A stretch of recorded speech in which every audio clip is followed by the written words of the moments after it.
all. The information I'm about to read you is taken from www.exposingchristianity.com. The Inquisition, a history of Christian torture, mass murder, and destruction of human life. Quote, the Christian resolve to find the world evil and ugly has made the world evil and ugly. End of quote. Friedrich Nietzsche. Today the Christian church does not have the power it once had, yet we have witnessed the Christian abuses of children, child rape, molestation, and other vile acts that reveal the true nature of many Christians and the effect their God has upon his followers. The pedophilia scandal suggests a small sample of what Christians are capable of.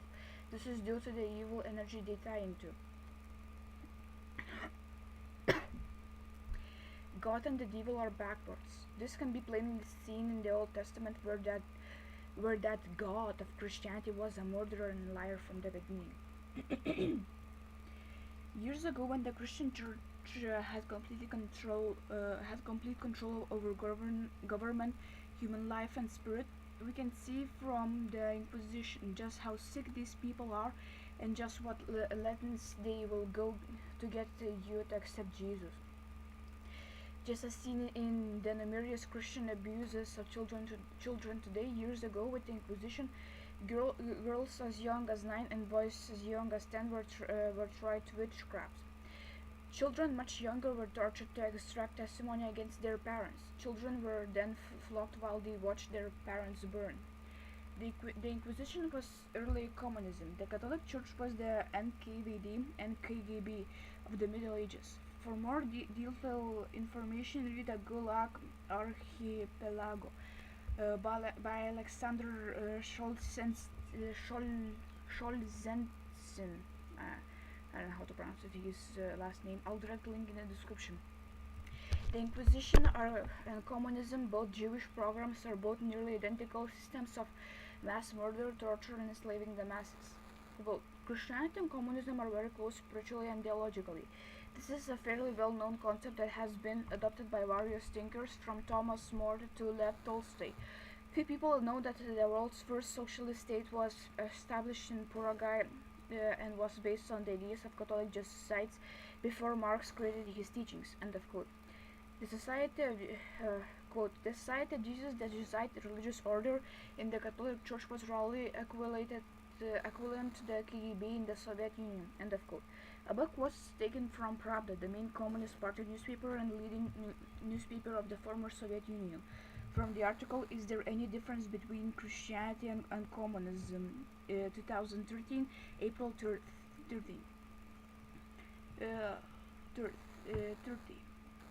Truth be known, nearly all of the Inquisitions and high-ranking Catholic clergy were Jews.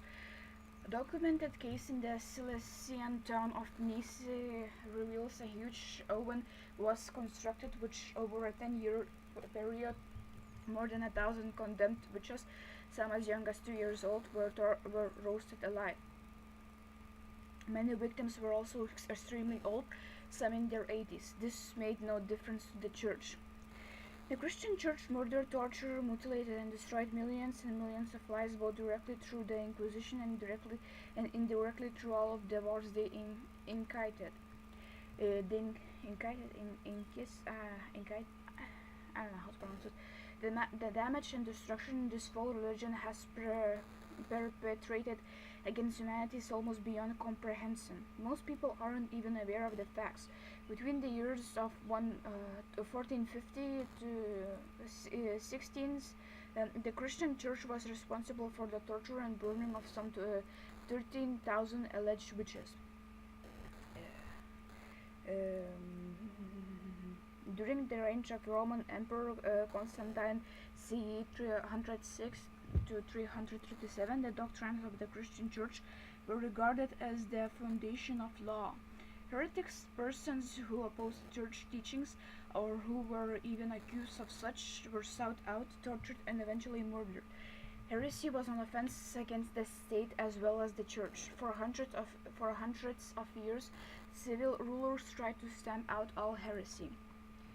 As early as CE 430, the church leaders declared heresy punishable by death.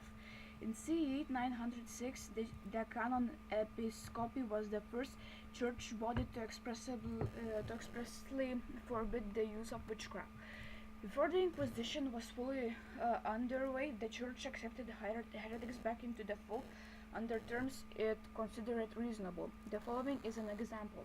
For 3 Sundays, the heretic was stripped to the waist and whipped from the entrance of the town, or village all the way to the church door. He or she was permanently denied him or herself meat, eggs, and cheese, except on Easter, Pentecost, and Xmas, when he or she is to eat of them as a sign of his or her penance. For 20 days, twice a year, he or she was to avoid fish, and for 3 days in each week, fish, wine, and oil, fasting if his or her health would permit.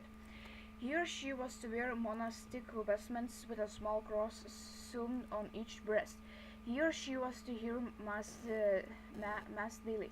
7 times a day, he or she was to recite the canonical hours, and in addition, at Paternoster 10 times each day and 20 times each night. He or she was to observe total abstinence from sex. Every month, he or she was to report to a priest who was to keep the heretic under close observation. He or she was to be separated from the rest of the community. There is no precise date for the beginning of the Inquisition. Most sources agree it manifested during the first 6 years of the reign of the Catholic Pope Gregory IX, between 1227 and 1233. Pope Gregory IX, who ruled from 1227 to 1241, is often referred to as the father of the Inquisition. The Inquisition was a campaign of torture, mutilation, mass murder, and destruction of human life perpetrated by Christians and the Jewish root. The Church increased in power until it had total control over human life, both secular and religious. The Vatican wasn't satisfied with the progress made by the regional leaders in rooting out heresy. Pope Innocent III commissioned his own inquisitors who answered directly to him. Their authority was made official in the Papal Bull of March 25th, 1199. Innocent declared anyone who attempted to construe a personal view of God which conflict with the church dogma must be burned without pity. In 1254, to use the job of the inquisitors, Pope Innocent IV decreed that accusers could remain anonymous, preventing the victims from confronting them and defending themselves. Many churches had a chest where informants could slip written accusations against their neighbors. 3 years later, he authorized and officially condoned torture as a method of extracting confessions of heresy. Victims were tortured in one room, and then if they confessed, they were led away from the chamber into another room to confess to the inquisitors. This way it could be claimed that the confessions were given without the use of force. The inquisitional law replaced common law. Instead of innocent until proven guilty, it was guilty until proven innocent.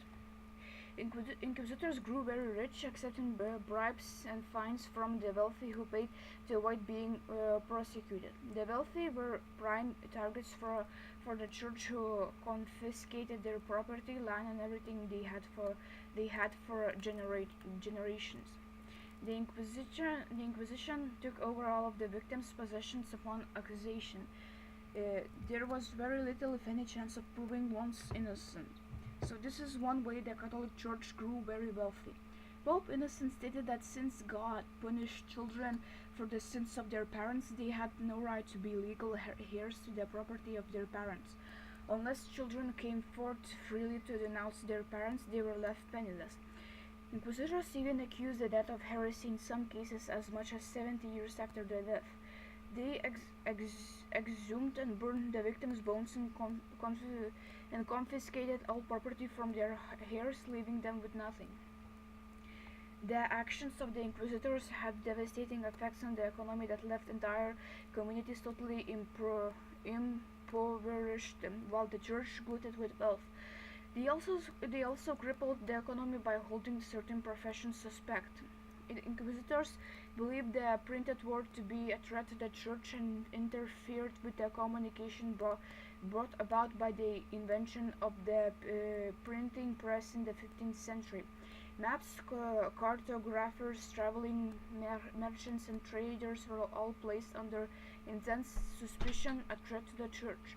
Although the church had begun murdering people, it deemed heretics in the 4th century and again in 1022 at Orleans. Papal statutes of 1231 insisted heretics suffer death by fire.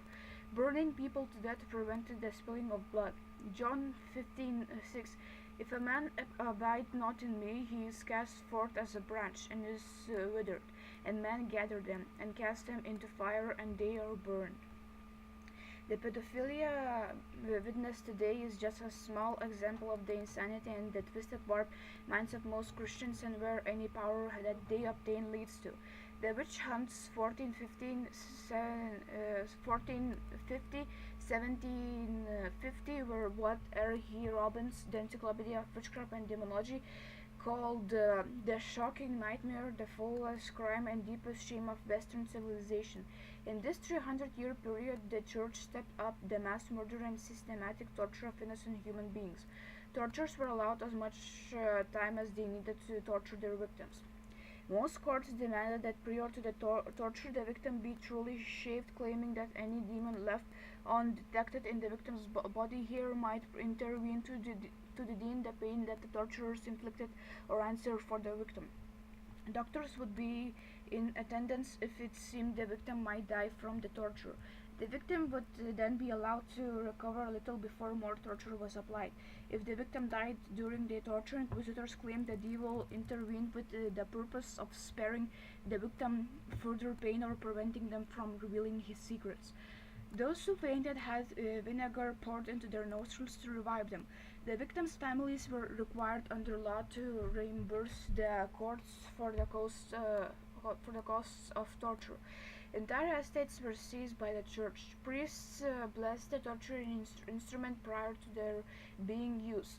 Certain advices were employed to inflict the maximum pain. Indisputable evidence of the sick Christian mind. Judas' cradle. The victim was pulled up by a rope or chain and then lowered to the point. The torturer controlled the pressure by attaching weights to the victim or rocking or raising and dropping the victim from various heights.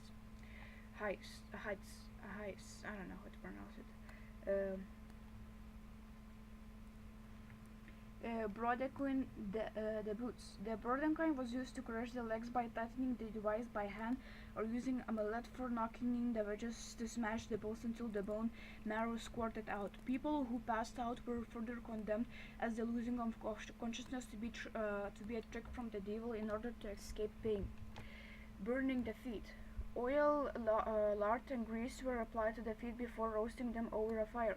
A scream was used to control or increase the pain as exposure to the fire was applied on and off for maximum suffering. Also, as a variation, some victims were forced to wear large leather or metal boots into which boiling water or molten lead was poured.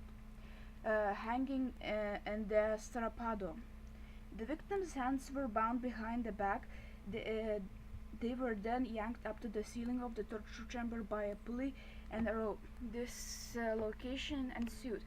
Christians preferred this method as it left no visible marks of torture. Heavy weights were often strapped to the victim to increase the pain and suffering. Squeezation was a more extreme form of the torture. This method entailed strapping weights as much as hundreds of pounds, pulling limbs from their sockets. Following this, the Christian inquisitor would quickly release the ropes so they would fall towards the floor. And the last second, the Christian inquisitioner would again yank the rope. This dislocated virtually every bone in the victim's body. 4 applications were considered enough to kill even the strongest of victims. Many were hung upside down as well until strangulation ensued. Heretics fork. This device was often used to silence the victim on the way to the burning stakes, so they could not reveal what had occurred in the torture chamber or defend themselves in any way. Ripping the flesh.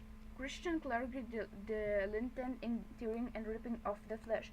The Catholic Church learned a human being could live until the skin was peeled down to the waist when skinned alive.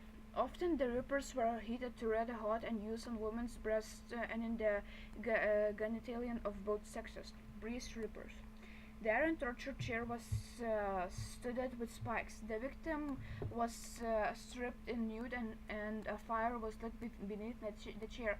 Heavy objects were also be used. They were placed upon the victim to increase the pain of the spikes. Blows with mallets were also inflicted.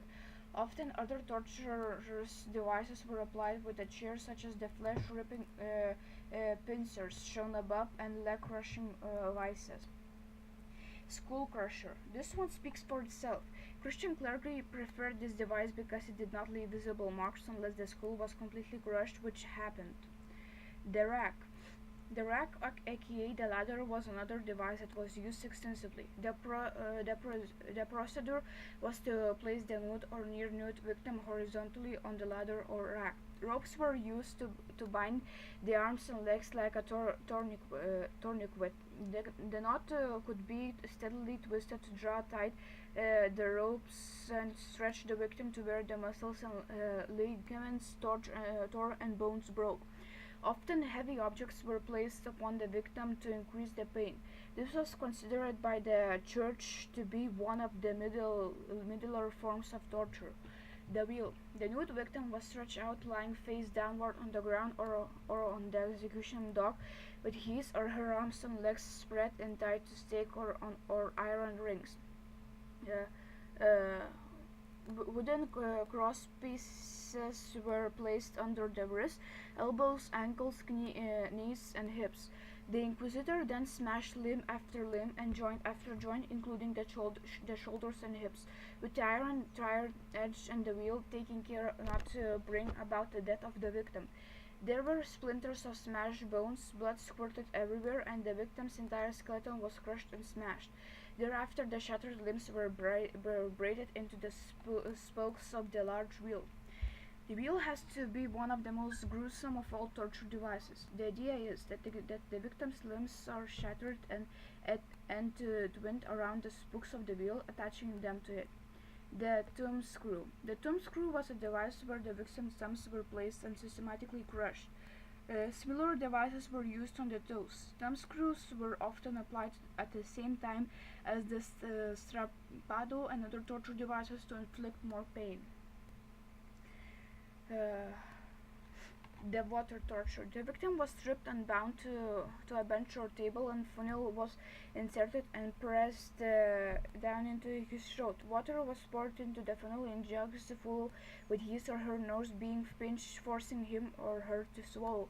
After this was repeated enough times to where the victim's stomach was almost to burst, the bench or table was then tilted, with the victim's head pointing to the floor. The water is in the stomach but put painful pressure on the victim's lungs and heart. There was not only the incredible pain with this, but also the feeling of suffocation. Inquisitors would also beat upon the stomach with mallets to the point of internal rupture. In another variation, the victim was forced to swallow large quantities of water together with lengths of knotted cord. The cords were then violently yanked from the victim's mouth, resulting in disemboweling. The Iron Maiden, also known as the Virgin Mary, covering the front side of this device, was a statue of the Virgin Mary. Inside were spikes, sharp knives, or nails. Levers would move the arms of the statue, crushing the victim against the knives and nails. Other devices and methods: force feeding or for overly salted foods that resulted in extreme thirst, then the denial of water, immersion in scalding water laced with lime, yanking back and forth by two or more inquisitors with ropes attached to a spike in iron collar. This tore the flesh off the victim's neck. Variations used screws that could be tightened. the prayer stole a spike board on which the victim was forced to kneel. Stocks which were fitted with iron spikes, slowly roasting victims over fire. Walking a witch entailed forcing a victim to walk back and forth for days on end until completely exhausted. A variation of this was having the victim sit cross-legged upon a wooden stool, being deprived of movement or sleep. Some victims were as much as 80 years old. Drawing. Similar to the spiked iron collar, only a rope was tied tightly around the head and the victim was yanked back and forth. Turkas. These were a variation of prizes used to pull out fingernails. Many were thrown in filthy dungeons with no light or human contact, in addition often being chained or confined in the stocks, uh, scoring above the breath. The ancient believed that bleeding a witch above the mouth and nose would break a spell in